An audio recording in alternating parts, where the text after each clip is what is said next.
allons attaquer maintenant le premier sujet Togo. On va parler de la nouvelle équipe gouvernementale. C'est tard dans la nuit d'hier à aujourd'hui que on a découvert la liste du gouvernement. Le Premier ministre, comme Selom Klasso, a été reconduit dans ses fonctions. Il a aussitôt formé son gouvernement. Un gouvernement pour le moment de 26 ministres. Déjà aujourd'hui, vendredi, le gouvernement était devant l'Assemblée pour son discours de politique générale. Mais sans faire quoi, nous d'abord dans la composition de cette équipe. Est-ce que quelque chose vous a surpris? Moi, je ne peux pas parler de surprise. Je m'attendais à ce que le gouvernement soit formé avant dimanche. Et hier, sur une radio, je disais que si tout va bien, même c'était en présence de Jeff, que si tout va bien, d'ici dimanche, on sera le gouvernement. Bon, nous avons souhaité qu'on ait un Premier ministre comme un technocrate, comme un Premier ministre. Mais le chef de l'État a reconduit le Premier ministre Klasso, le politique. C'est surprenant pour vous? Non, ce n'est pas une surprise parce que c'est un monsieur de carrure qui connaît bien les rouages. Et je me rappelle bien que lors du congrès du RPT à Thiévier, il a bien tenu la baraque. Et au cours de ces années à la primature, il a fait ce qu'il a pu, lui aussi, malgré... Beaucoup disent qu'on n'a pas trop vu ce qu'il a fait aussi. Hein. Oui. Il s'est plus contenté de rester dans l'ombre de son patron. Bon, compte tenu de notre constitution, on ne peut rien faire d'autre que ça. Bon, on a vu avant lui ses prédécesseurs qui ont existé quand même. On a vu un Roubaud, on a vu même Arnaud Zounou qui n'était pas en odeur de sainteté au chef de l'État, il ne serait pas reconduit. Est-ce qu'il y avait le choix? Est-ce qu'il y avait d'autres personnes? Du moment où il a été reconduit, c'est que le courant passe bien entre lui et le président. Pour revenir maintenant à ceux-là qui sont nommés, il y a des innovations, il y a des entrées et il y a certains ministres qui sont partis, tels que le ministre de la Communication, Guy Majelo, des Sports, M. Agadazi et autres, et M. Nonfam, ceux-là qui font la une des journaux les mois passés, ils ne sont plus au gouvernement, ce qui veut dire que le chef de l'État a entendu les plaintes des uns et des autres les concernant. Aujourd'hui, le problème qu'il y a, c'est qu'on doit avoir un gouvernement de combat pour l'année prochaine, l'élection présidentielle. Donc, quitte à cela de faire preuve de leurs compétences, parce que nous, les médias, nous sommes là. Si au fur et à mesure, dans l'exercice de leurs fonctions, ça ne va pas, nous sommes prêts pour les dénoncer. Et la nouveauté, c'est qu'à l'Assemblée nationale aussi, nous avons de nouvelles figures. Et ce qui fait qu'entre le gouvernement et l'Assemblée, ce serait une complémentarité. Et je pense que le chef de l'État a voulu que ça aille vite. C'est pourquoi le bureau de l'Assemblée, avant-hier et aujourd'hui, le gouvernement. Et le ministre s'est présenté devant l'Assemblée pour son programme. Jeff Le Prince, c'est forcément comment dire, ce format, cette physionomie que vous voyez au gouvernement? Pas forcément. Vous aviez posé la question tout à l'heure de savoir si ça a été une surprise ou bien quelle est la nouveauté. Je pense qu'il y a une nouveauté. La nouveauté, il faut remarquer que l'UFC ne fait plus partie de ce gouvernement. Ça, c'est la première observation que j'ai eu à faire. Peut-être que je vais venir dans les commentaires tout à l'heure pourquoi l'UFC n'est plus au gouvernement.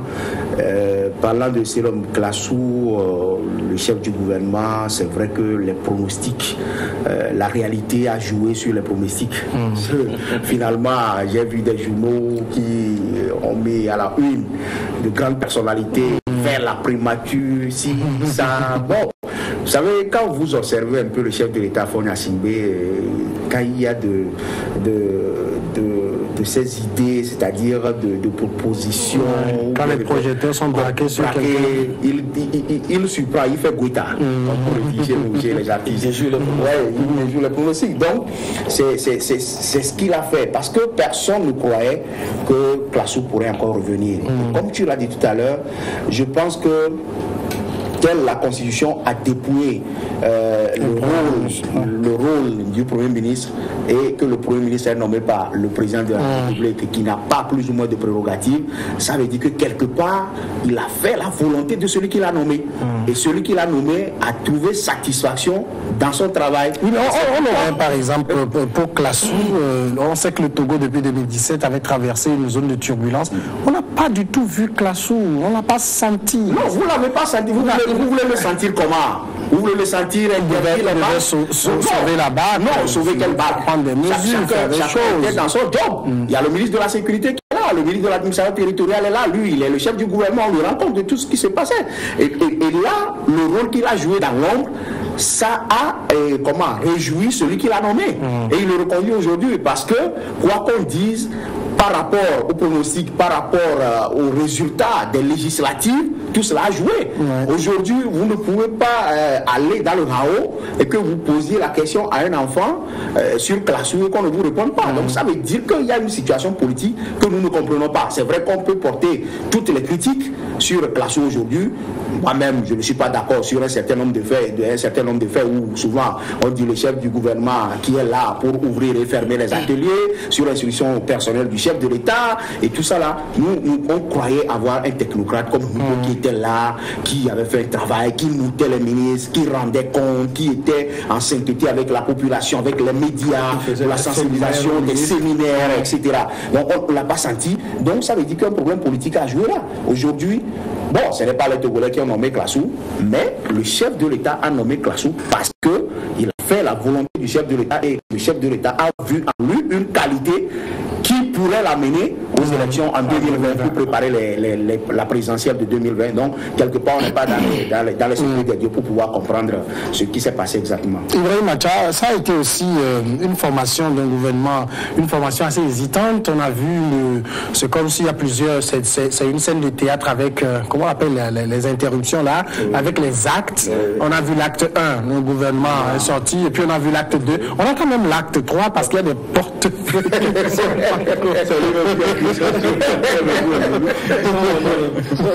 Le problème, c'est que, vous savez, quand on parle de la formation du gouvernement, ça doit se faire avec un sérieux.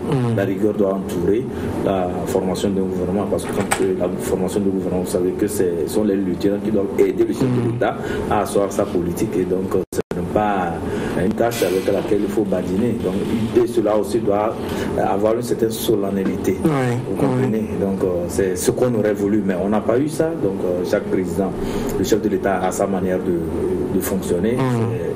On prend acte. Et la composition même du gouvernement, quand vous voyez un peu les formulations des ministères, on a senti quand même qu'il y a de nouveautés. Parce qu'aujourd'hui, dans le gouvernement, on a un département qui va s'occuper de la consommation locale. Vous comprenez qu'on veut amener les Togolais à consommer les produits togolais. Donc, c'est déjà une action et une force pour pouvoir amener. C'est-à-dire qu'on veut voir le chef de l'État s'habiller en pagne togolais les vendredis. Bon, pour le moment, je pense que je ne peux pas encore arriver là-bas. Et en dehors de ça aussi, comment on fait nous ici?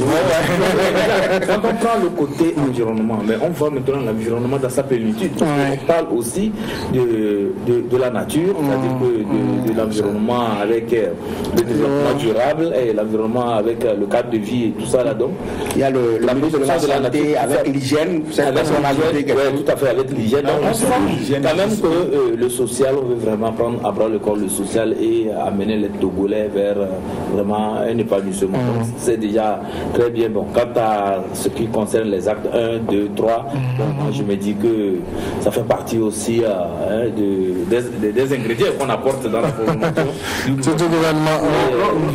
Vivement quand même, vivement que c'est ministres qui ont été nommés puissent répondre aux attentes de la population. Non, je ne suis pas d'accord avec Ibrahim, c'est vrai. Valablement pour que le Togo puisse se relancer. Les actes, si tu parles d'ingrédients, moi je ne suis pas d'accord parce que Samuel l'a dit tout à l'heure, pour un gouvernement, ça fait du sérieux. Pour un gouvernement, il y a eu la 6e législature et on était sur la voie de pouvoir présenter un nouvel exécutif. Et là, en ce sens, on devait déjà avoir une idée ou bien une image du gouvernement. Et moi, je ne suis pas étonné parce que l'autre gouvernement, le gouvernement de Classou 1, ou bien je ne me rappelle plus, il y avait eu le gouvernement qu'on avait présenté à la 13h, à la TVD, c'était un dimanche, et ce à 22h.